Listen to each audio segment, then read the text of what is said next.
Ang taba ko na. Paano nga ba magpapayat? Ang hirap magpapayat, no? Tara, gawa tayo ng tsa. Yung nakakapayat na tsa.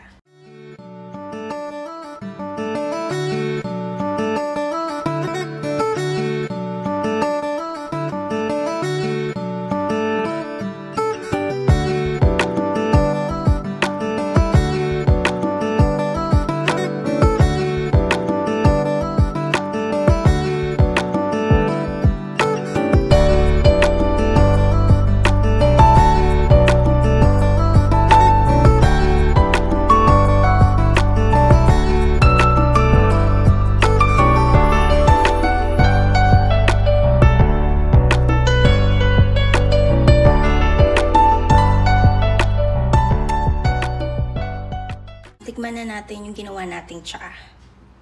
So, ito na guys yung orange tea.